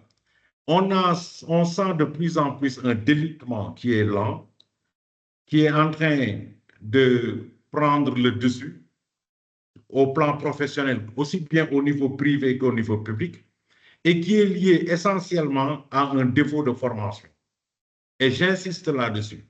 Je ne parle pas de la formation théorique. Je parle de la formation en face-to-face. En fait, ce que le cadre moyen, en fait, doit en fait à ses subalternes, ce que le directeur doit à ses cadres et ce que le DG également doit à ses directeurs. Donc, malheureusement, je sens que ça n'existe plus. Les gens, à la limite, c'est comme s'ils avaient baissé les bras et ça se ressent partout. Dans la banque aujourd'hui, que je connais le mieux, les banques ont progressé beaucoup plus que la formation. Aujourd'hui, pour voir un gestionnaire de compte aguerri qui maîtrise très bien les produits, qui a une bonne formation, c'est tout un problème. Donc, je pense que nous avons aussi beaucoup à faire sur la formation et la générosité qui doit aller avec pour former les équipes et les préparer. Parce qu'on ne peut pas demander quelque chose à quelqu'un alors que malheureusement, en fait, il ne le connaît pas. Donc, je voudrais insister sur cet aspect-là. Donc, je suis sûr que vraiment, j'apprécie beaucoup ce qui a été dit, en fait, par les intervenants. Donc, vraiment, le mot est sorti vers la fin par M. Yuga. Et vraiment, on doit demander à tous les cadres sénégalais, en tout cas, de former les jeunes. Moi, je m'accommode très peu à des gens qui sont débauchés.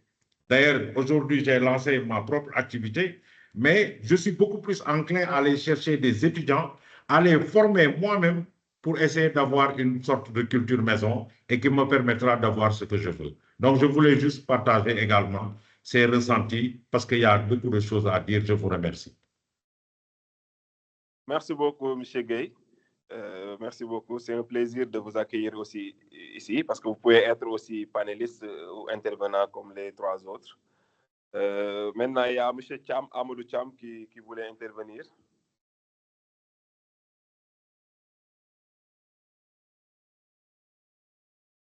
Merci, M. Dian. Merci, Mamadou. Bon, c'est mon ancien, je peux dire Mamadou Dian.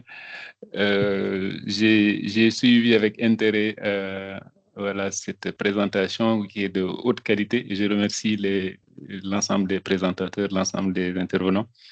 Je voulais juste peut-être pas, bon, je vais pas durer. Bon, je voulais juste m'appuyer sur juste un point sur le management du changement. J'ai entendu la confiance, effectivement, par M. Majdi, qui a plus insisté sur ce terme. Effectivement, bon, la confiance, je pense que c'est une brique quand même assez essentielle pour le pilotage du changement. parce que effectivement, parce que les théoriciens disent, et puis bon, on l'a eu à le pratiquer dans le cadre de notre vie professionnelle, c'est qu'il faut que l'équipe ait confiance à son leader pour accepter de sauter dans le trou avec le leader. Ça veut dire que c'est le leader, c'est lui qui montre le chemin, et il faut que l'équipe puisse lui faire confiance. Donc, pour moi, c'est quelque chose d'hyper important. L'autre aspect que je voulais souligner, c'est qu'on en parlait de leadership, effectivement, mais pour marquer sa confiance aussi et que les autres puissent le suivre, moi, l'entendement que j'ai, c'est de plus responsabiliser. Et aujourd'hui, dans la responsabilisation, on parle d'autorité distribuée. Pourquoi d'autorité distribuée? Parce que dans des organisations complexes, on ne peut pas avoir un messie, c'est-à-dire que tout doit converger vers un seul leader pour prendre toute décision ou autre. Je pense que dans le cadre de l'organisation, on peut aussi voir comment distribuer cette autorité-là et permettre des prises de décision sectorielles. Mais tout ça, voilà, sous la conduite effectivement du leader, mais qui ne soit pas, comme je dis, je pense que quelqu'un l'a dit, faire du micromanagement, ça veut dire contrôler tout au détail près et qui peut être contre-productif pour l'organisation. Bon, c'est ça que je voulais juste rajouter et je veux aussi, en tant que participant, que j'ai beaucoup appris et que je remercie tous les intervenants qui sont vraiment de haut cadre. Et voilà, j'étais là pour plus apprendre qu'autre chose. Merci. Merci, M. Jean. Merci beaucoup, Amadou.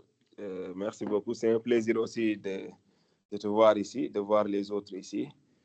Bon, la parole est à Maguette Sarr. Maguette, oui. Merci, mon cher. Alors, bonjour à tout le monde. Hein. Moi, je voudrais rapidement déjà féliciter l'organisation, te féliciter pour l'organisation de ce panel avec des échanges qui ont été très riches.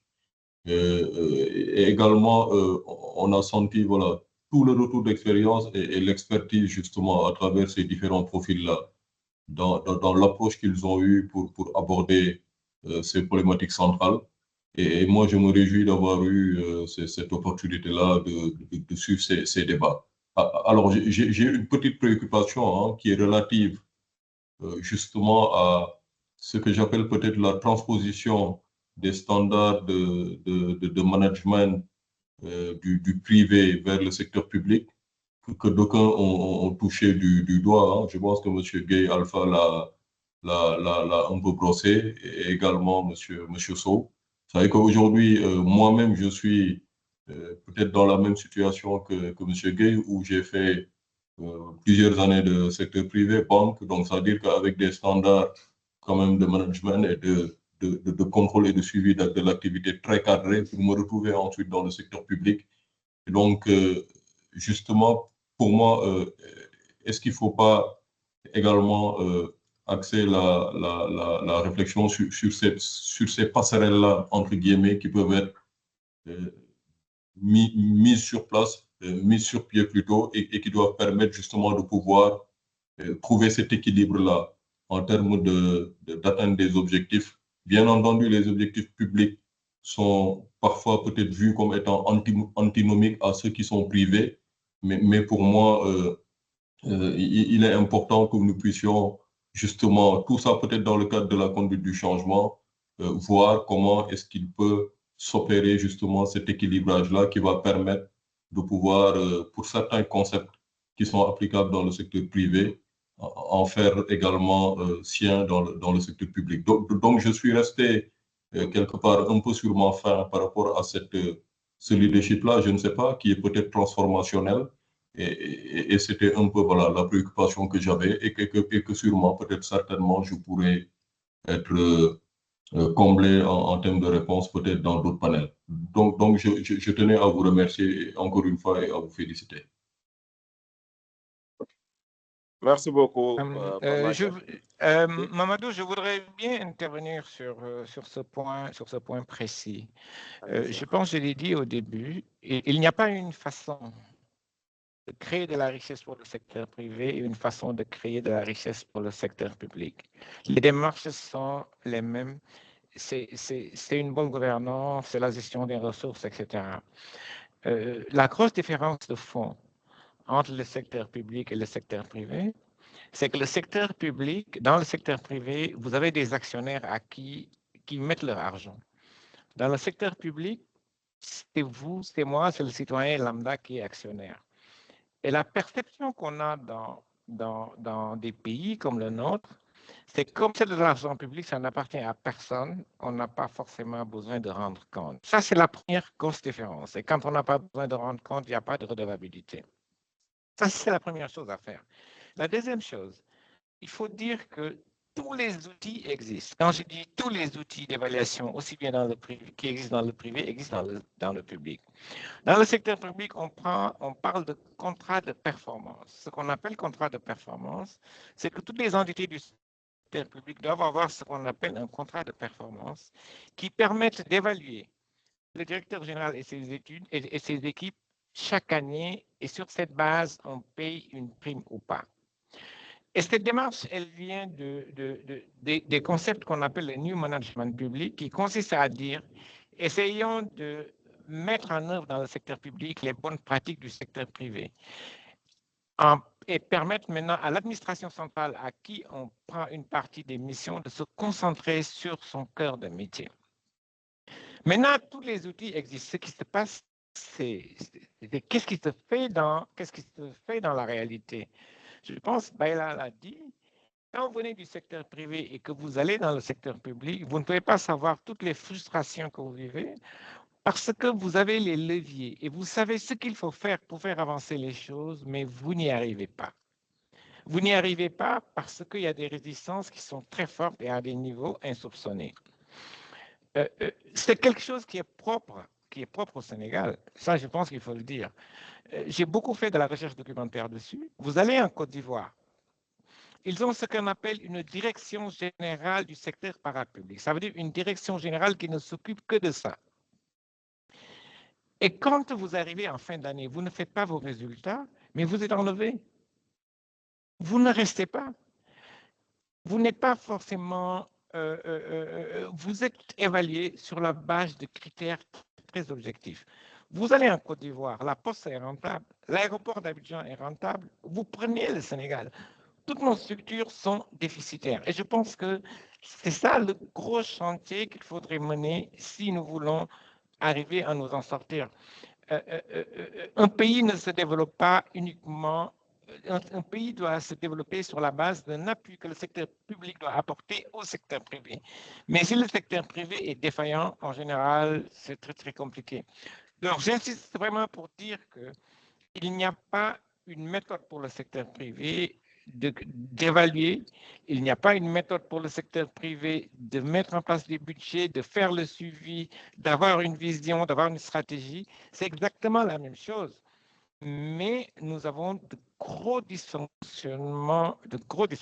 Baila a été gentil pour dire que quand vous êtes dans le secteur public, on se réveille, on vous dit, vous avez un budget de 1000. Mais ce qu'il n'a pas dit, c'est qu'on peut en octobre vous dire, vous avez un budget de 1000, travaillez avec ça. Vous arrivez en juin, on vous dit, monsieur, vous n'avez plus 1000, vous avez un budget de 500. Et c'est des choses comme ça que l'on vit régulièrement. On peut y arriver parce que d'autres pays y sont arrivés, comme le Rwanda, comme la Côte d'Ivoire, comme le Bénin récemment, mais ça va demander des changements de fond.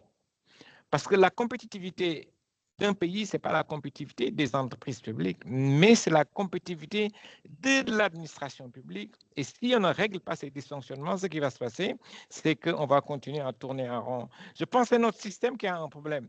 Mais transposition publique-privée, ça se fait très, très bien dans d'autres pays. Ce qu'il faut, c'est définir les règles. Le Sénégal a les règles, mais la grosse difficulté, c'est comment faire pour les mettre en application. Merci beaucoup. Merci beaucoup, M. Sarro. Je pense qu'on n'a plus d'intervenants. On n'a plus de mains levées, donc voilà. Je vous laisse dire peut-être le mot de la fin pour les trois intervenants. M. Sow, on commence par vous. Oui. Merci, M. Dieng. Merci encore à tout le monde d'avoir participé à cet échange qui est extrêmement intéressant.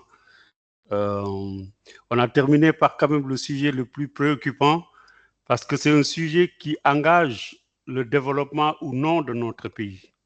C'est le sujet de comment est-ce que dans la sphère publique, les stratégies sont définies, les ressources allouées, les équipes et les compétences mises en place pour délivrer des résultats.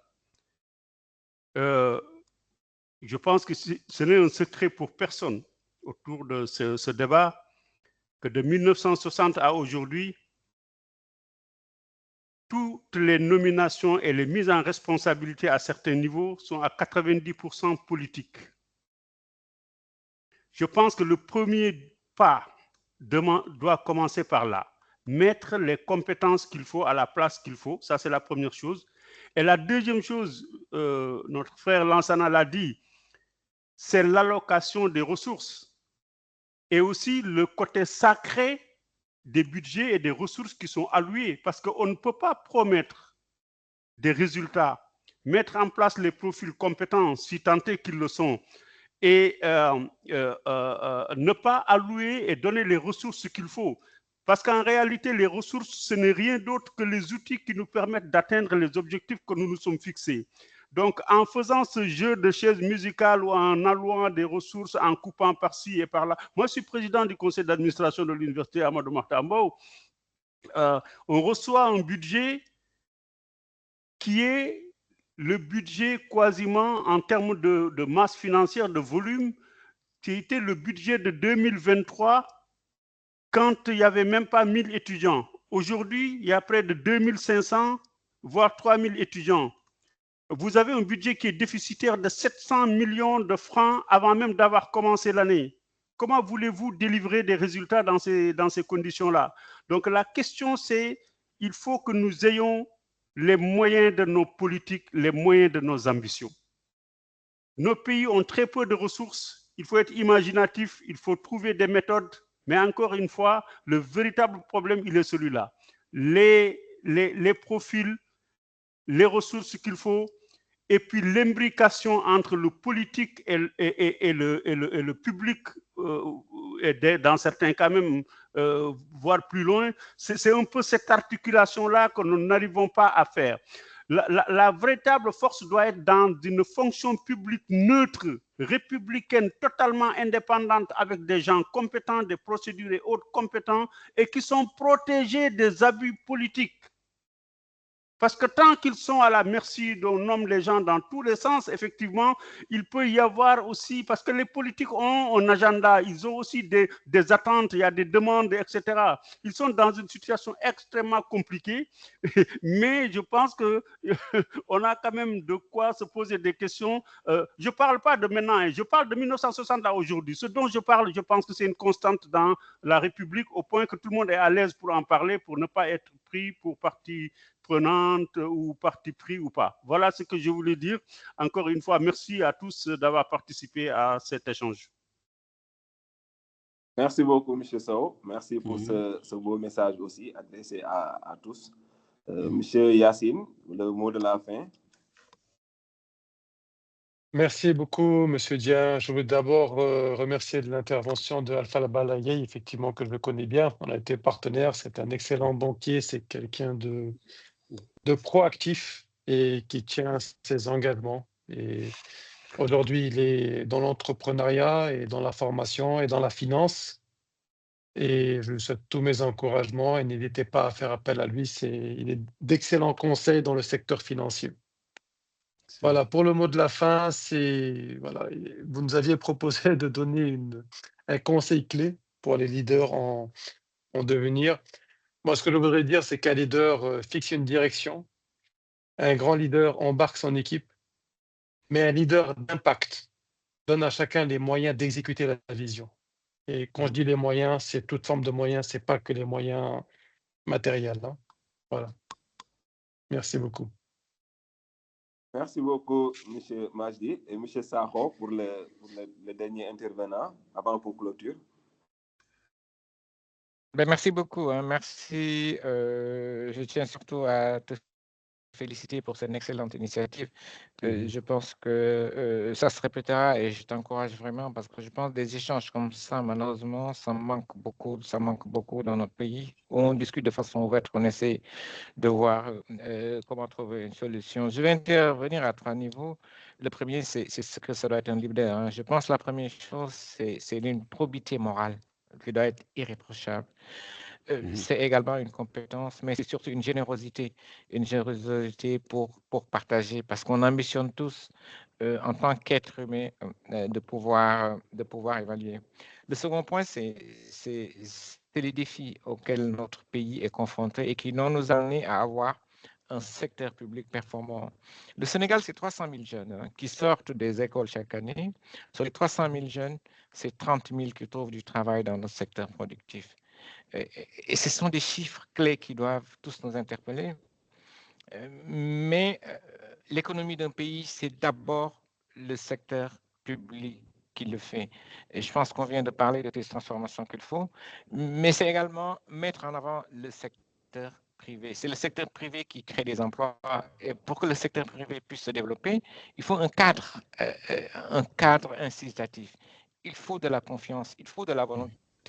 Je pense qu'on oublie souvent que l'investisseur qui vient en Afrique de l'Ouest, il a le choix d'aller en Côte d'Ivoire ou au Sénégal. Il a le choix d'aller en Côte d'Ivoire ou au Sénégal. Quelqu'un qui est établi en Côte d'Ivoire, venir vendre au Sénégal, c'est comme quelqu'un qui est établi à Kaolack qui vient à Dakar. Ça veut dire si nous ne changeons pas de paradigme, si le secteur public, je parle bien de notre secteur public, n'est pas compétitif, je pense qu'on n'arrivera jamais à nous en sortir. Et c'est là le levier, être compétitif, mais surtout accompagner le secteur privé et avoir quelque chose de très important, c'est la confiance des investisseurs. Un investisseur qui est dans un pays, il doit être rassuré, il doit avoir la confiance, et cette confiance, il va l'avoir en regardant un peu comment notre secteur privé local fonctionne. En tout cas, félicitations et félicitations pour cette excellente initiative. J'espère qu'un jour, on arrivera à faire du Sénégal le pays qu'il était un peu sous Senghor et qu'il doit continuer à être. Aujourd'hui, des pays comme le Bénin sont très loin, ils font des avancées significatives. La Côte d'Ivoire, exactement la même chose. Parce qu'ils ont, je pense, su trouver le bon modèle de combinaison entre le secteur privé et le secteur public. Merci une fois encore. Merci.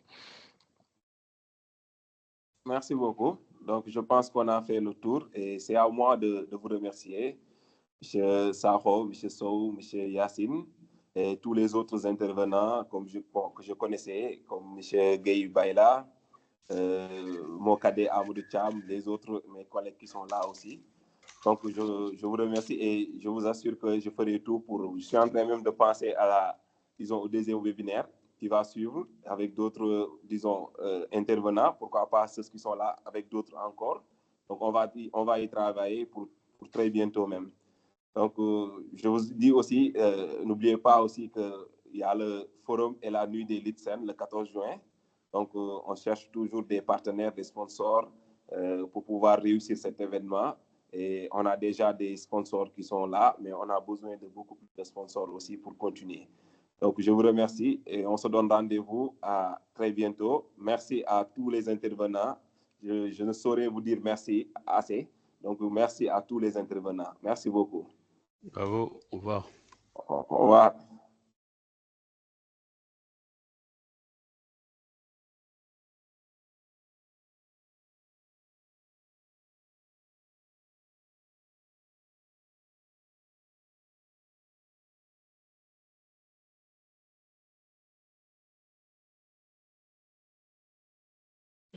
Merci, au revoir.